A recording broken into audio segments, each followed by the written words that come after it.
स्थापित हों। चलिए तो अब वीडियो शुरू करते हैं।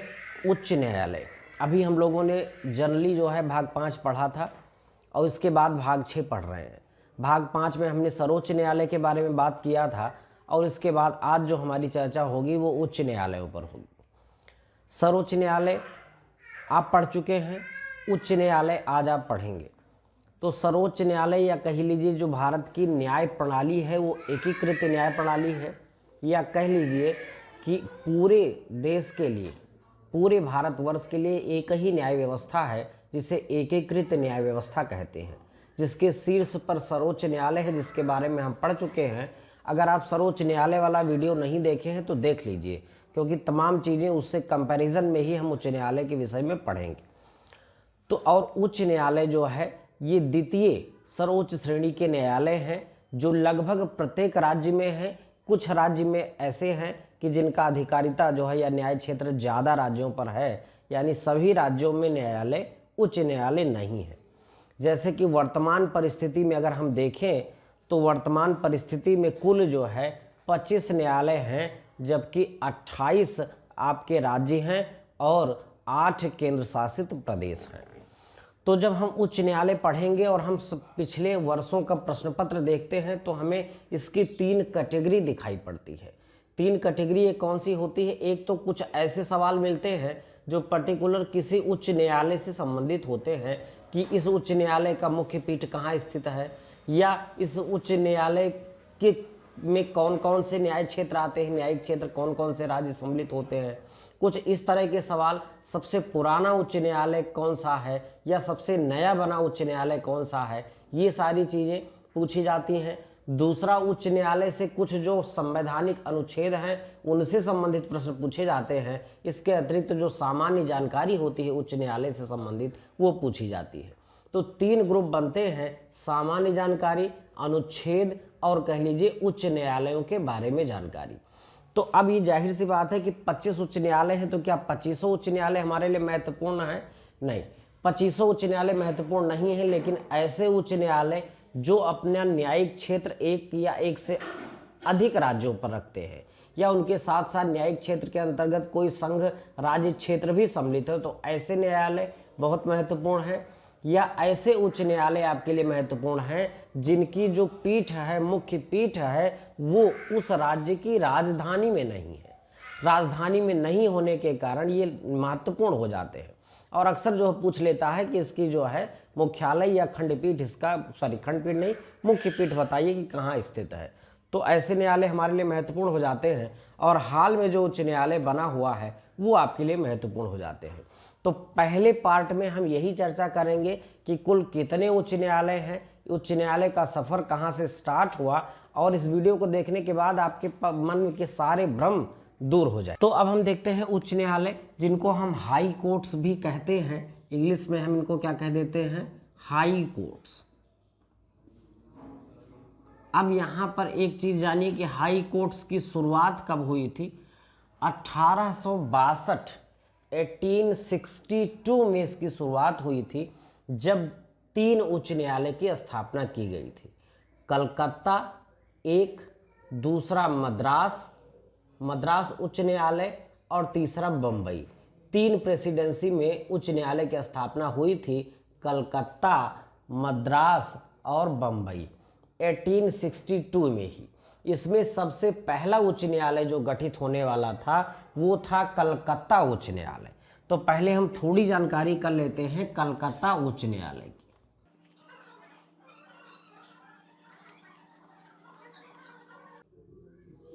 अब देखिए, कलकत्ता उच्च न्यायालय की स्थापना जो है जुलाई 1862 में हुआ था। तो जुलाई 1862, अगर आपसे पूछा जाए कि सबसे जो है प्राचीन या कह लीजिए सबसे पहले स्थापित होने वाला उच्च न्यायालय कौन सा था भारत में, तो वो था कलकत्ता उच्च न्यायालय। जुलाई 1862 में इसकी स्थापना हुई थी। वर्तमान परिस्थिति इसका क्या है? इसके न्यायिक क्षेत्र के बारे में पूछा जा सकता है। तो जो कलकत्ता उच्च न्यायालय है पश्चिम बंगाल में है, इसका न्यायिक क्षेत्र एक राज्य है और एक संघ राज्य क्षेत्र है। तो एक राज्य तो समझ में आया ही होगा, चूंकि कलकत्ता उच्च न्यायालय नाम ही है, तो ये पश्चिम बंगाल इसका न्यायिक क्षेत्र है और इसके साथ साथ पश्चिम बंगाल के नीचे जो बंगाल की खाड़ी है उसमें एक संघ राज्य क्षेत्र है। जो संघ राज्य क्षेत्र कौन सा है? अंडमान निकोबार। तो अंडमान निकोबार जो आइलैंड है वो भी इसी के राज्य क्षेत्र में आता है या इसी के न्यायिक क्षेत्र में आता है। तो इस प्रकार से इसके न्यायिक क्षेत्र में एक राज्य और एक संघ राज्य क्षेत्र ये दोनों सम्मिलित हैं। और ये जो उच्च न्यायालय है वो कहाँ स्थापित है? इसकी मुख्य पीठ जो है वो कोलकाता में है और इसकी एक खंडपीठ भी है। कहाँ पर? अंडमान और निकोबार द्वीप समूह के पोर्ट ब्लेयर में। तो ये आपको जानकारी कुछ महत्वपूर्ण कलकत्ता उच्च न्यायालय के बारे में थी, इतनी जानकारी आप रखिए। इसके बाद जो दूसरा उच्च न्यायालय गठित हुआ था वो दूसरा उच्च न्यायालय था बंबई उच्च न्यायालय। बंबई उच्च न्यायालय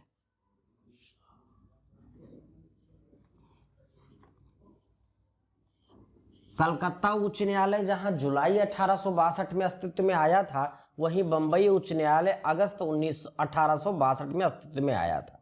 अब बंबई उच्च न्यायालय का जो हम न्यायिक क्षेत्र देखते हैं तो बंबई उच्च न्यायालय का एक न्यायिक क्षेत्र, जैसा कि आपको पता है कि महाराष्ट्र तो होगा ही, महाराष्ट्र है और महाराष्ट्र से नीचे एक छोटा सा और राज्य है, उस राज्य को हम कहते हैं गोवा। तो गोवा भी इसका न्यायिक क्षेत्र है बंबई उच्च न्यायालय का। तो महाराष्ट्र हो गया, गोवा हो गया, इसके अलावा दादर नगर हवेली,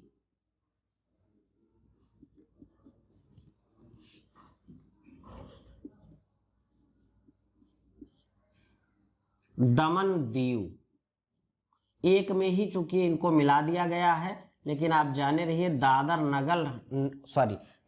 नगर हवेली और दमन एवं दीव ये जो है इसके न्यायिक क्षेत्र में स्थित हैं। और बंबई उच्च न्यायालय जो है उसकी जो मुख्य पीठ है वो कहाँ है? मुंबई में है, मुंबई में है।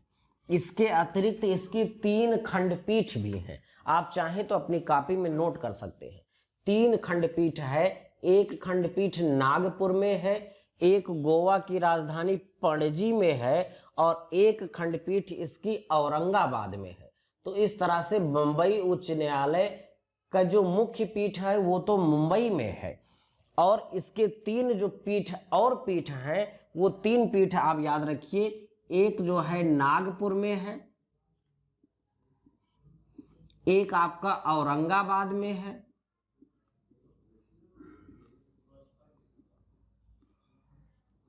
और एक आपका जो है वो कहाँ है? गोवा की राजधानी पणजी में। तो इस प्रकार से बंबई उच्च न्यायालय हो गया। अब तीसरा जो हमारा उच्च न्यायालय है वो है मद्रास उच्च न्यायालय।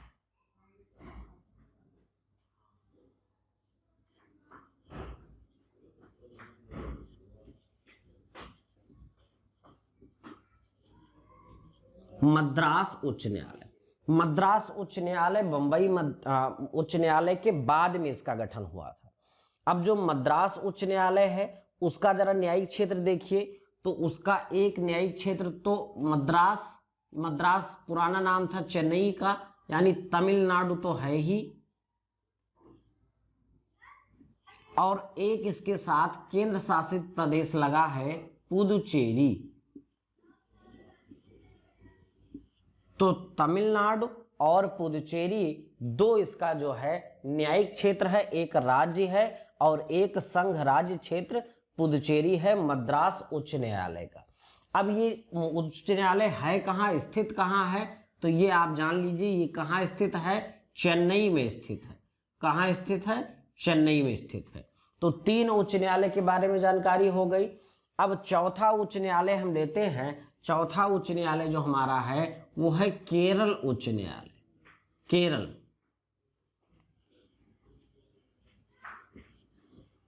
केरल उच्च न्यायालय जानिए। तो केरल आपका जो है, आप मैप में सोचिए तो सबसे नीचे है। केरल जो है दक्षिण का एक राज्य है और उसी केरल के बगल, केरल के जस्ट जो है पश्चिम तरफ एक केंद्र शासित प्रदेश है और उस केंद्र शासित प्रदेश का नाम है लक्षद्वीप।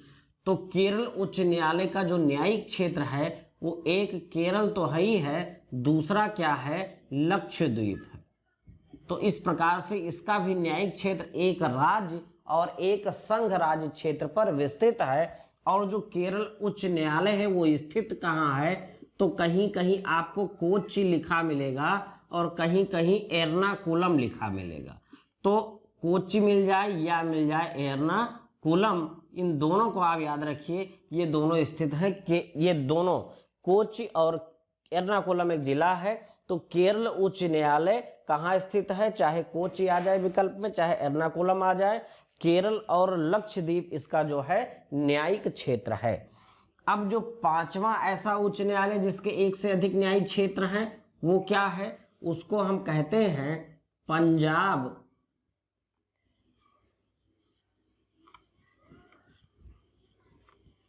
हरियाणा उच्च न्यायालय। पंजाब हरियाणा उच्च न्यायालय। तो पंजाब और हरियाणा उच्च न्यायालय नाम से ही स्पष्ट है, दो राज्य हैं यहां इसके न्यायिक क्षेत्र में, एक पंजाब है एक हरियाणा है और एक यहां केंद्र शासित प्रदेश है। उस केंद्र शासित प्रदेश का मतलब है चंडीगढ़। तो कौन कौन है, पंजाब हो गए, हरियाणा हो गया, चंडीगढ़ हो गया। और ये जो आपका न्यायालय है ये स्थित कहाँ है, तो ये स्थित है आपका चंडीगढ़ में, चंडीगढ़ में स्थित। अब देखिए छठा उच्च न्यायालय, ये आपका पूर्वोत्तर क्षेत्र का एक उच्च न्यायालय है जिसका नाम है गुवाहाटी उच्च न्यायालय। गुवाहाटी उच्च न्यायालय। गुवाहाटी उच्च न्यायालय आपके लिए बहुत महत्वपूर्ण है। गुवाहाटी किस स्टेट का है, असम। असम का एक महत्वपूर्ण शहर है गुवाहाटी। असम में इसके साथ साथ तो जो गुवाहाटी उच्च न्यायालय उसका न्यायिक क्षेत्र असम है। असम के अलावा इसका न्यायिक क्षेत्र है नागालैंड,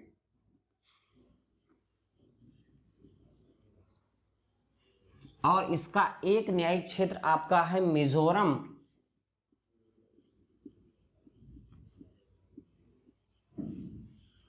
और अरुणाचल प्रदेश। यानी ये 4 स्टेट को कवर करता है गुवाहाटी उच्च न्यायालय। इससे पहले ये 7 स्टेट कवर करता था। 2013 में जब 7 सिस्टर्स का पूरा ये कवर करता था गुवाहाटी उच्च न्यायालय, लेकिन 2013 में 3 राज्यों के उच्च न्यायालय बनाए गए। एक मणिपुर के लिए बनाया गया, एक जो है त्रिपुरा के लिए बनाया गया और एक मेघालय के लिए बनाया गया।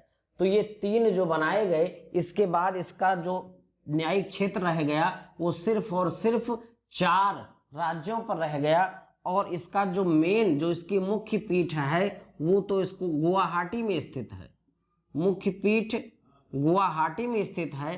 इसके अतिरिक्त नागालैंड की राजधानी कोहिमा, मिजोरम की राजधानी आइजोल और अरुणाचल प्रदेश की राजधानी ईटानगर में भी इसकी खंडपीठ स्थित है।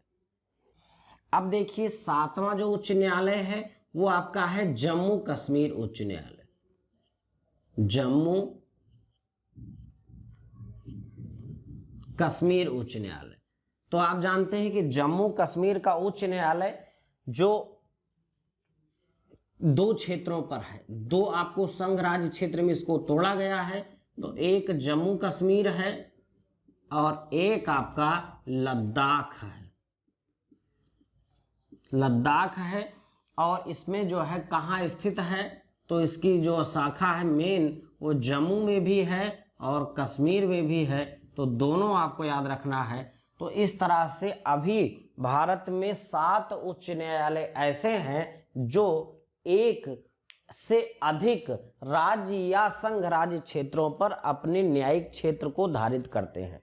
ये कौन कौन से हैं, कलकत्ता उच्च न्यायालय, बंबई उच्च न्यायालय, मद्रास उच्च न्यायालय, केरल उच्च न्यायालय, पंजाब हरियाणा उच्च न्यायालय, गुवाहाटी उच्च न्यायालय और जम्मू कश्मीर उच्च न्यायालय।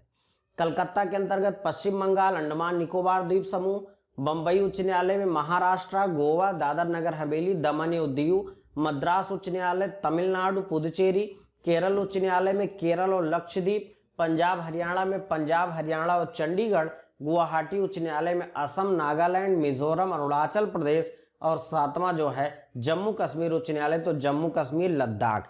2013 से पहले एक सवाल आता था कि वो कौन सा उच्च न्यायालय है जिसकी सर्वाधिक खंडपीठ है, या कह लीजिए कि जो सर्वाधिक राज्य पर जिसका जो है न्याय क्षेत्र विस्तृत है, तो गुवाहाटी उच्च न्यायालय ही होता था। 1, 2, 3 4, ये 4 राज्य के लिए है। और इसका एक जो है गुवाहाटी, हमने आपको बताया है कि गुवाहाटी एक जो मुख्य पीठ है और 3 खंडपीठ है। लेकिन अभी की स्थिति क्या है, 3 खंडपीठ जो है ये बंबई उच्च न्यायालय की भी है और गुवाहाटी उच्च न्यायालय की 3 खंडपीठ है। तो इस तरह से अभी वर्तमान में कोई ऐसा न्यायालय नहीं है जिसके सर्वाधिक खंडपीठ हो। तो सर्वाधिक खंडपीठ वाले जो न्यायालय है वो 2 हैं, एक बंबई उच्च न्यायालय है और एक गुवाहाटी उच्च न्यायालय है। दोनों याद रखिएगा, अगर सवाल पूछा जाएगा तो हो सकता है दोनों विकल्प में आ जाए, यही गलती होती है, तो इनमें से दोनों लगाएंगे, और अगर दोनों में से एक ही आता है तो वही सही होगा। तो इस तरह से ये जो स्क्रीनशॉट आप ले लीजिए, इसको नोट डाउन कर लीजिए, यह आपकी परीक्षा के लिए बहुत महत्वपूर्ण है। तो इस प्रकार से हम लोगों ने 7 उच्च न्यायालय देखे। 7 उच्च न्यायालय ऐसे उच्च न्यायालय थे जिनका अधिकार क्षेत्र या कह लीजिए न्यायिक क्षेत्र एक से अधिक राज्यों या संघ राज्य क्षेत्रों पर विस्तृत है। अब हम दूसरे ग्रुप में देखते हैं ऐसे उच्च न्यायालय जिनकी मुख्य पीठ जो है वो मुख्य पीठ उस राज्य की राजधानी में नहीं है, अलग कहीं है। ऐसे न्यायालय भी महत्वपूर्ण हो जाते हैं। ऐसे न्यायालय में एक आपका जो न्यायालय है वो आप जानते हैं, पहला हम लोगों के ही प्रदेश का है इलाहाबाद उच्च न्यायालय। तो इसमें हम केवल उच्च न्यायालय देखेंगे और उसका जो मुख्य पीठ है वो कहाँ स्थित है। तो इलाहाबाद उच्च न्यायालय जो है, इलाहाबाद उच्च न्यायालय उत्तर प्रदेश का उच्च न्यायालय है और इसकी जो मुख्य पीठ स्थित है वो कहाँ स्थित है, इलाहाबाद, जिसका नाम बदल करके अब क्या कर दिया गया है, प्रयागराज। तो इलाहाबाद में स्थित है और जानते हैं कि उत्तर प्रदेश की राजधानी इलाहाबाद नहीं है, लखनऊ है। यह अलग बात है कि लखनऊ में भी एक खंडपीठ इसकी है। दूसरा जो इसका उच्च न्यायालय आप देखेंगे तो दूसरा जो उच्च न्यायालय है वो उड़ीसा उच्च न्यायालय है। अब जो उड़ीसा उच्च न्यायालय है उसकी मुख्य पीठ कहाँ स्थित है, उड़ीसा की राजधानी कहाँ है, भुवनेश्वर है, लेकिन जो जो उच्च न्यायालय है वो स्थित है आपका कटक में स्थित है। राजस्थान का देख लीजिए, तो जो राजस्थान का उच्च न्यायालय है,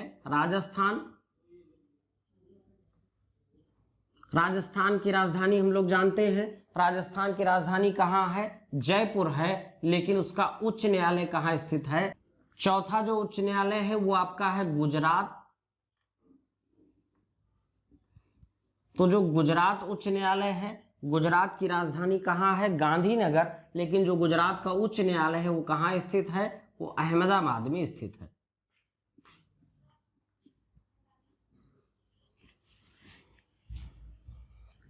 इसके बाद अगला उच्च न्यायालय हम देखते हैं छत्तीसगढ़।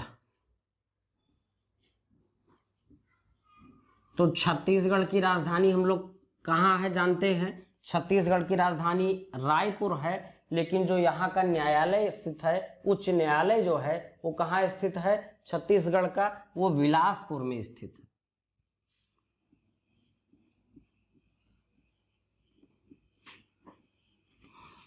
इसी प्रकार से मध्य प्रदेश,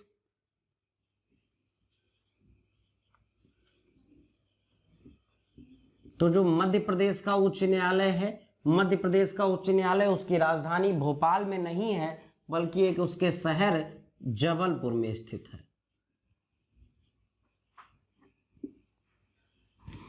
इसके अतिरिक्त जो है अगला जो उच्च न्यायालय है वो उत्तराखंड उच्च न्यायालय है।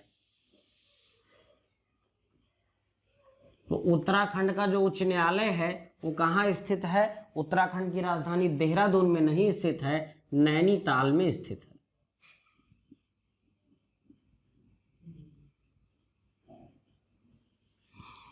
तो इस प्रकार से 7 ये उच्च न्यायालय ऐसे उच्च न्यायालय हैं जिनकी जो मुख्य पीठ है वो उनकी राजधानी में स्थित नहीं है, कहीं अन्यत्र शहर में है, इसलिए ये हमारे लिए महत्वपूर्ण हो जाते हैं।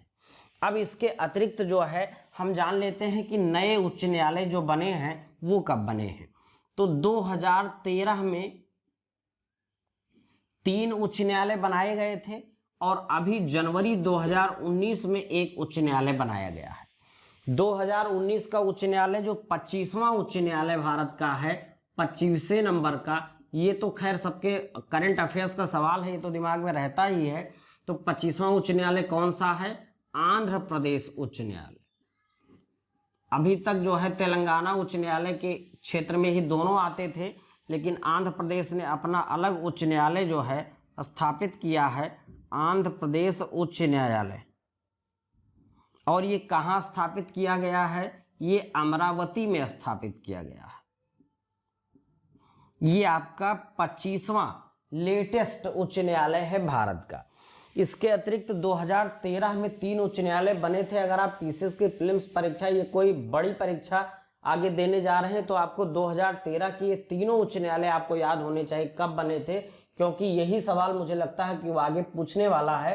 तो ये तीनों जो है आप याद रखेंगे और इसका सीरियल याद रखेंगे, पहले मेघालय का, फिर मणिपुर का, फिर त्रिपुरा का। मेघालय,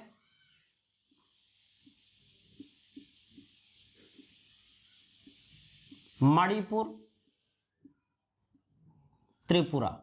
इसको आप ऐसे भी याद कर सकते हैं कि मेघ आए क्या लेकर के? मणि लेकर के। कहाँ आए? त्रिपुरा में आए। तो पहले मेघालय बना है, फिर मणिपुर, फिर त्रिपुरा। ये सब मार्च में ही बने थे। ये 13 मार्च 2013 को बना है, ये 25 मार्च को बना है, ये 26 मार्च 2013 को अस्तित्व में आया है। और ये जो आंध्र प्रदेश उच्च न्यायालय है, इसने काम करना शुरू किया है 1 जनवरी 2019 से। 1 जनवरी 2019 से काम करना शुरू किया है।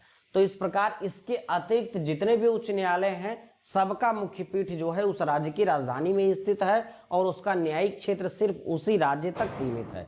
इसके अतिरिक्त एक जान लीजिएगा कि जो 8 आपके केंद्र शासित हैं, 8 केंद्र शासित क्षेत्र में से केवल एक ही केंद्र शासित क्षेत्र है दिल्ली, जिसका अपना एक उच्च न्यायालय है। बाकी किसी भी केंद्र शासित प्रदेश का अपना उच्च न्यायालय नहीं है। तो मुझे उम्मीद है कि आपको ये वीडियो आपकी आने वाली परीक्षाओं में बहुत मदद करेगा। इसका आप स्क्रीनशॉट ले सकते हैं। तो ये तो हो गई सामान्य जानकारी आपके भारत के उच्च न्यायालयों के बारे में। अब हम देखते हैं कि हमारे संविधान में उच्च न्यायालय संबंधी कौन कौन से प्रावधान हैं जो हमारे लिए परीक्षा की दृष्टि से बहुत महत्वपूर्ण हैं। तो हम जानते हैं कि संविधान के भाग 6 में, किस भाग में? भाग 6 में उच्च न्यायालय संबंधी प्रावधान हैं। किस अनुच्छेद से किस अनुच्छेद तक, ये हम देख लें तो अनुच्छेद 214 से लेकर के 232 तक ये प्रावधान है। तो आप इसको पहले याद करिए कि संविधान के भाग 6 में, भाग आपका 6 है और इस भाग 6 में अनुच्छेद 214 से लेकर के 232 तक, यद्यपि 232 आर्टिकल जो है डिलीट है, फिर भी 232 तक जो है इसका प्रावधान है। इतने अनुच्छेदों में भारत के उच्च न्यायालय संबंधी प्रावधान दिए गए हैं। अब इसमें हम थोड़ी थोड़ी जो महत्वपूर्ण जानकारी है वो हमें करना है कि अनुच्छेद 214 क्या है, आर्टिकल 214, ये आपके लिए बहुत महत्वपूर्ण है। इसमें ये कहा गया है कि भारत के प्रत्येक राज्य के लिए, यानी प्रत्येक राज्य के लिए एक उच्च न्यायालय होगा। ये आपका है अनुच्छेद 214 कि जितने राज्य होंगे उतने उच्च न्यायालय होगा। लेकिन आप ये जानते हैं, क्या जानते हैं कि जो उच्च न्यायालय जितने राज्य हैं उतने उच्च न्यायालय तो नहीं है। तो इस प्रकार से इसका ये काट है अनुच्छेद 231। तो ये दोनों अनुच्छेद आप याद रखिए, अनुच्छेद 214 और 231। अनुच्छेद 214 में कहा गया है कि प्रत्येक राज्य के लिए एक उच्च न्यायालय होगा। यहां कहा गया है कि प्रत्येक राज्य के लिए एक हाई कोर्ट होगा। लेकिन नीचे अनुच्छेद 231 में पुनः कहा गया है कि 2 या 2 से अधिक राज्यों के लिए एक ही उच्च न्यायालय की स्थापना की जा सकेगी। तो यहां पर 2 या 2 से अधिक राज्य के लिए एक ही हाई कोर्ट की स्थापना की जा सकेगी। ये अनुच्छेद 231 का प्रावधान है जो बाद में जोड़ा गया था। तो इस प्रकार से 2 अनुच्छेद यहां आप दिमाग में रखिए, 214 और 231। इसलिए हमने एक साथ लिखा है कि आपको ये पता रहे, दोनों एक दूसरे को काटने वाले हैं इसलिए। तो अनुच्छेद 214 जहां ये कहता है कि प्रत्येक राज्य के लिए एक उच्च न्यायालय होगा, वहीं अनुच्छेद 231 ये कहता है कि 2 या 2 से अधिक राज्यों के लिए एक ही हाई कोर्ट की स्थापना की जा सकती है। तो इस प्रकार से 2 अनुच्छेद ये आपके लिए बहुत महत्वपूर्ण है। तीसरा अनुच्छेद जो आप जानिए वो आपके लिए बहुत महत्वपूर्ण है, वो अनुच्छेद आपका है 215। 215। अब 215 में ऐसा क्या है, जैसे हम जानते हैं कि सर्वोच्च न्यायालय जो है वो भी एक अभिलेख न्यायालय है। अभिलेख न्यायालय से तात्पर्य आप जानते हैं कि अभिलेख न्यायालय एक ऐसे न्यायालय को कहते हैं जिसके जितने डिसीजंस होते हैं वो सब सार्वकालिक अभिलेख के रूप में रखे जाते हैं और निचली अदालतों में साक्ष्य के रूप में प्रयोग किए जाते हैं। ठीक इसी प्रकार से अनुच्छेद 215 जो है हाई कोर्ट के लिए भी प्रावधान करता है कि जो हाई कोर्ट होंगे वो भी कैसे न्यायालय होंगे, अभिलेख न्यायालय ये भी है। तो अनुच्छेद 215 ही राज्यों के उच्च न्यायालय को एक अभिलेख न्यायालय बनाती है। अभिलेख न्यायालय होने से तात्पर्य यह है कि इसके जितने भी निर्णय होंगे उनका साक्ष्यात्मक मूल्य होगा, उसके जितने डिसीजन होंगे उनको सार्वकालिक अभिलेख के रूप में रखा जाएगा और निचली अदालतों में उसे साक्ष्य के रूप में प्रस्तुत किया जा सकेगा। इसके अतिरिक्त इसमें अभिलेख न्यायालय होने के कारण न्यायालय की अवमानना पर दंड देने की शक्ति इसे दी गई है। इसके अतिरिक्त एक यहाँ विशेषता और भी है कि अभिलेख न्यायालय है इसलिए अपने निर्णयों को ये रिव्यू भी कर सकता है, उसको अब बदल भी सकता है। जहां सुप्रीम कोर्ट में अलग से प्रावधान है लेकिन हाई कोर्ट में कहीं अलग से प्रावधान नहीं है कि अपने निर्णयों को बदल सकता है, तो इसी अभिलेख न्यायालय होने के कारण वो अपने निर्णयों की समीक्षा भी कर सकता है। अब देखते हैं अनुच्छेद 216। अनुच्छेद 216 देखिए, तो अनुच्छेद जो 216 है उस अनुच्छेद 216 में क्या है, गठन की बात कही गई है कि प्रत्येक राज्य में उच्च न्यायालय जो गठित होगा या जिस भी राज्य में गठन होगा वो कैसे होगा। तो उसमें बताया गया है कि राष्ट्रपति जो है इसकी संख्या निर्धारित करेगा, एक इसमें मुख्य न्यायमूर्ति होंगे और अन्य न्यायाधीश जिसकी संख्या राष्ट्रपति तय करेगा। ऐसे न्यायाधीशों से मिल करके उस उच्च न्यायालय का निर्माण होगा, गठन होगा। तो अगर सवाल आ जाए कि राज्यों में उच्च न्यायालय का गठन का प्रावधान किस अनुच्छेद में है, तो आपका उत्तर होगा अनुच्छेद 216। इसके अतिरिक्त आपका एक अनुच्छेद है 219। तो 219 जो है ये शपथ के बारे में बताते हैं। उच्च न्यायालय के जो न्यायाधीश होते हैं, जो न्यायमूर्ति होते हैं, उनका शपथ ग्रहण कौन कराता है। इसमें कंफ्यूजन कभी नहीं रखिएगा, ये जानिएगा कि शपथ ग्रहण कराने का जो कार्य होता है वो कौन कराता है, राज्यपाल कराते हैं। यानी उच्च न्यायालय के न्यायमूर्ति, चाहे वो मुख्य न्यायमूर्ति हो और चाहे अन्य न्यायाधीश हो, उनका जो शपथ होता है वो कौन कराता है, राज्यपाल उनका शपथ ग्रहण कराता है।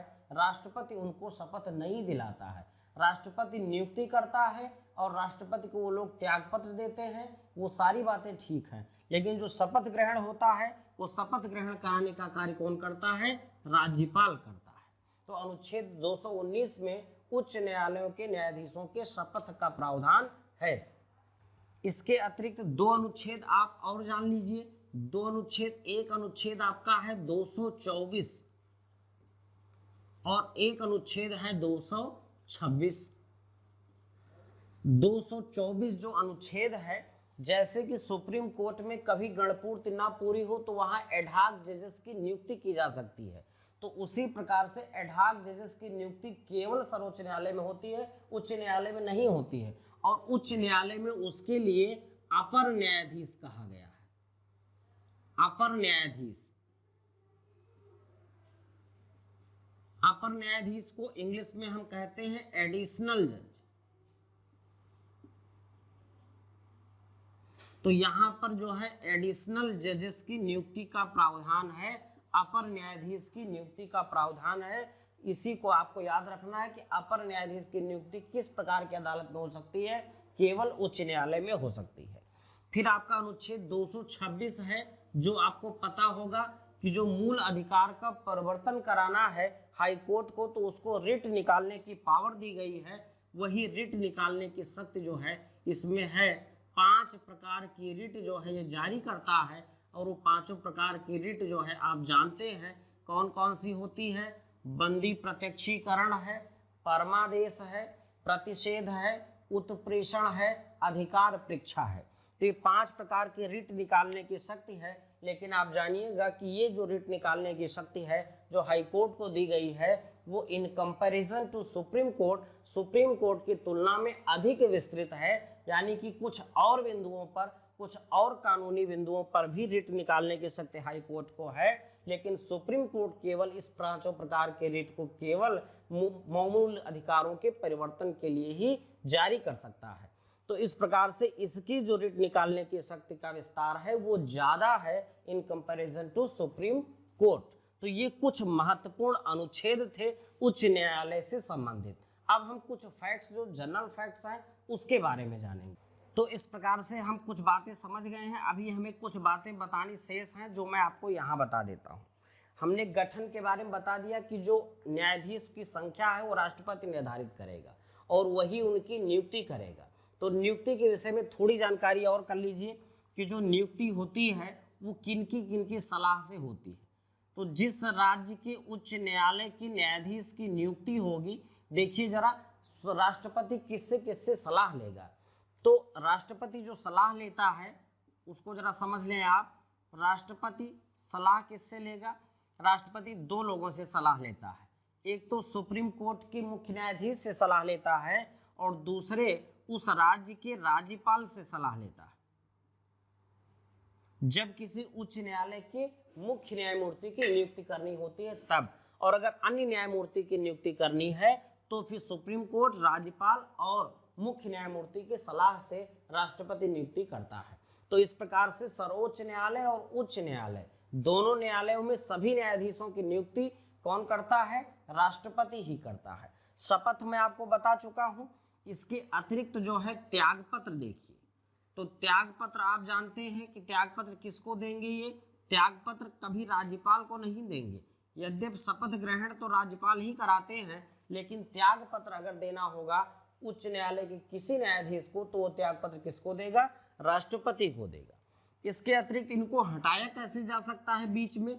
तो हटाने का वही प्रावधान है जो मैंने आपको बताया था सुप्रीम कोर्ट के न्यायाधीश को। तो सर्वोच्च न्यायालय के न्यायाधीश जिस प्रक्रिया से हटाए जाते हैं उसी प्रक्रिया से इनको भी हटाया जाएगा। सर्वोच्च न्यायालय वाला वीडियो अगर आप देखेंगे तो वहां मैंने आपको बिल्कुल डिटेल में बताया है कि किस प्रक्रिया को फॉलो किया जाता है कि पहले लोकसभा में लाना है या राज्यसभा में लाना है। लोकसभा में लाना है तो 100 सदस्य, राज्यसभा में लाना है तो 50 सदस्य। फिर अध्यक्ष या सभापति के पास जाएगा, वह डिसीजन लेंगे। अगर वो एक्सेप्ट करते हैं तो 3 सदस्यीय कमेटी बनेगी, 3 सदस्यीय कमेटी उस पर चर्चा करेगी। अगर वो दोषी पाती है तो फिर दोनों सदनों में जाएगा। दोनों सदन अगर कुल सदस्यों के बहुमत और उपस्थित सदस्यों के 2/3 बहुमत से संकल्प पारित कर देते हैं तो राष्ट्रपति को ये पावर हो जाती है कि वो किसी उच्च न्यायालय हो चाहे सर्वोच्च न्यायालय हो उसके न्यायाधीश को हटा सकता है। तो वही प्रक्रिया अपनाई जाएगी जो सर्वोच्च न्यायालय के न्यायाधीशों को हटाने की प्रक्रिया अपनाई जाती है उच्च न्यायालय के न्यायाधीशों को हटाने के लिए।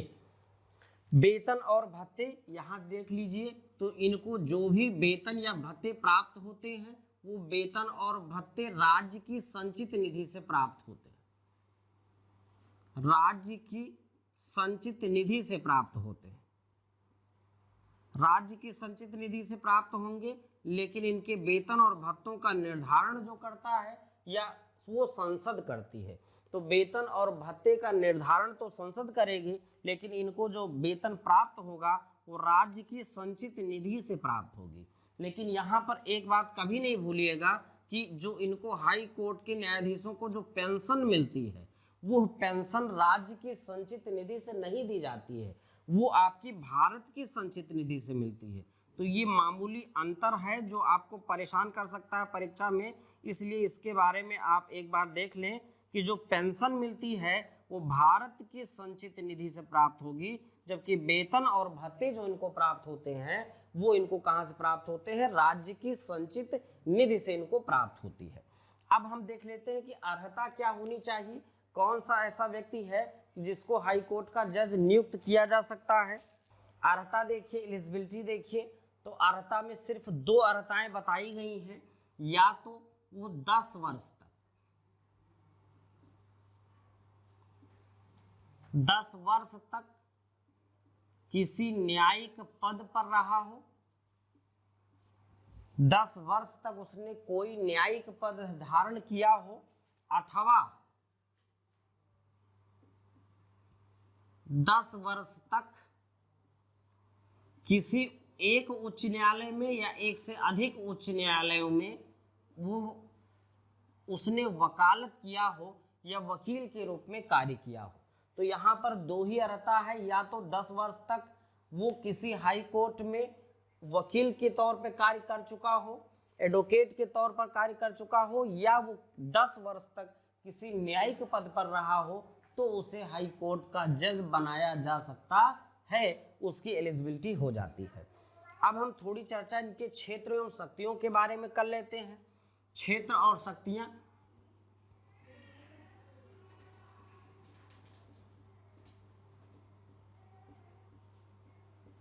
तो कई प्रकार की शक्तियां इनको प्राप्त है, जिसमें एक को हम कहते हैं मूल क्षेत्राधिकार। तो जैसे सुप्रीम कोर्ट का जब हम लोगों ने देखा था तो हम जानते थे कि इनका मूल क्षेत्राधिकार सुप्रीम कोर्ट का होता है कि 2 या 2 से अधिक राज्यों के मध्य कोई विवाद हो जाए, एक तरफ केंद्र हो एक तरफ राज्य हो, उनके मध्य कोई विवाद हो जाए।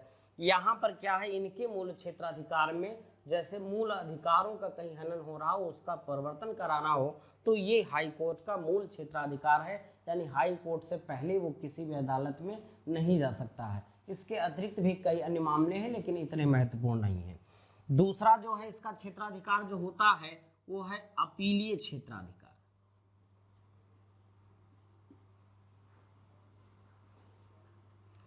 तो अपीलीय क्षेत्राधिकार में देखें तो अपीलीय क्षेत्राधिकार कैसा होगा, चूंकि ये राज्य का सबसे बड़ा उच्च न्यायालय होता है या डिस्ट्रिक्ट कोर्ट्स के अगेंस्ट जितनी भी अपील होती हैं वो सब कहाँ आती हैं, हाई कोर्ट में आती हैं। तो इस प्रकार से ये अपने राज्य का, जिस राज्य में यह है उसका सबसे बड़ा अपीलीय न्यायालय होता है। इसके अलावा अगला जो हम देखते हैं न्यायाधीश क्षेत्राधिकार।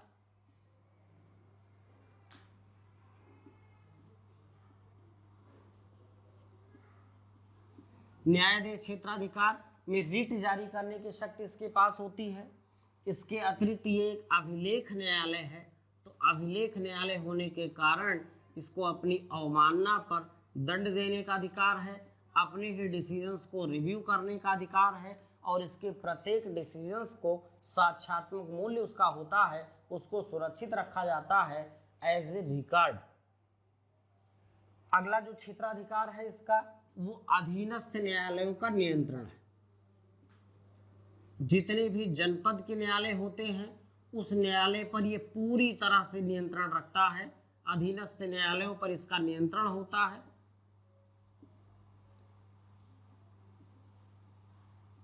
इसके अलावा जो एक महत्वपूर्ण इसका क्षेत्राधिकार है वो है न्यायिक पुनरावलोकन। अब न्यायिक पुनरावलोकन क्या है, देखिए हाई कोर्ट है अपने यहाँ, चूंकि एकीकृत न्याय प्रणाली है, तो जो न्यायिक समीक्षा कह लीजिए, समीक्षा भी इसको हम कह सकते हैं, तो न्यायिक समीक्षा जो है किसी कानून की ये कर सकता है, चाहे सेंट्रल गवर्नमेंट द्वारा बनाया गया कानून हो और चाहे किसी राज्य सरकार द्वारा बनाया गया कानून हो, उस राज्य सरकार द्वारा ये न्यायिक समीक्षा उसकी कर सकता है, लेकिन जनरली जो है उस राज्य द्वारा बनाए गए कानून की ही न्यायिक समीक्षा ये करते हैं।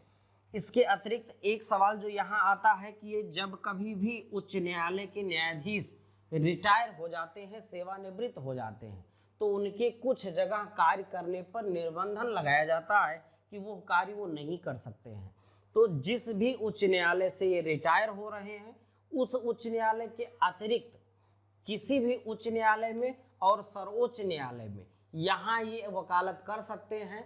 इससे जिस उच्च न्यायालय में ये रहे हैं, ना तो उस उच्च न्यायालय में और ना ही अधीनस्थ न्यायालय में किसी भी प्रकार की वकालत या और किसी पद को आधारित नहीं कर सकते हैं। ये इनके ऊपर रेस्ट्रिक्शन लगाया गया है। तो इस प्रकार से उच्च न्यायालय के बारे में हमने आपके सामने जितनी महत्वपूर्ण जानकारी थी सब हमने बता दी। आपके आगे आने वाली परीक्षाओं में विशेष रूप से आगे जो प्रीलिम्स होने वाला है उत्तर प्रदेश पीसीएस परीक्षा, उसके लिए बहुत महत्वपूर्ण साबित हो, ऐसी मेरी कामना है। Thank you so much.